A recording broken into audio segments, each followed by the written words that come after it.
गडचिरोलीतून एक महत्त्वाची बातमी समोर येते। उन्हाळ्याच्या सुरुवातीलाच अगदी चैत्र महिन्यातच गडचिरोली जिल्ह्याला उष्णतेच्या झळा बसतायत। वैशाखापूर्वीच वाढलेल्या तापमानामुळे नागरिक आता हैराण झालेत। उन्हाळ्याचा तडाखा वाढला असून मार्च अखेरीला तापमान 38 अंश सेल्सिअस इतकं पोहोचलं। सकाळी 10 वाजल्यापासूनच सूर्याची प्रखर किरणे अंगावर लाही करत असल्यानं नागरिकांना घराबाहेर पडणंही कठीण झालंय।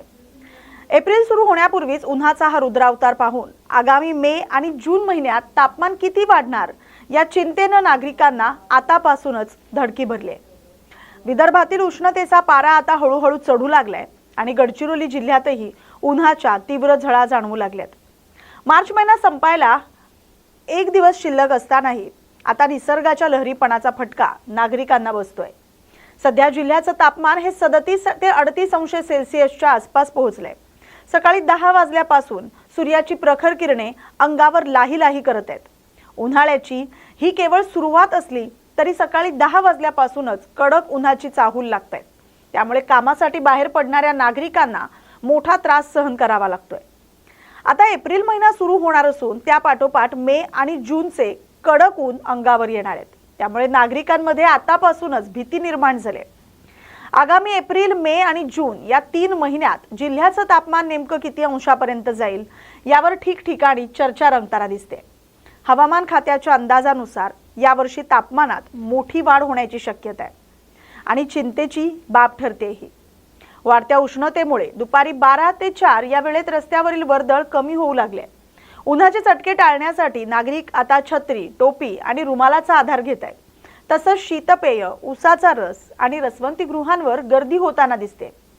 वाढत्या उष्णतेमुळे उष्माघाताचा धोका निर्माण होऊ नये यासाठी आरोग्य विभागाकडूनही काळजी घेण्याचे आवाहन केले जाते।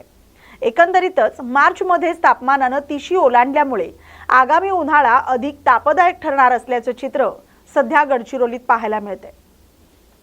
या उष्णतेत काळजी कशी घ्यायची हे आपण जाणून घेऊया।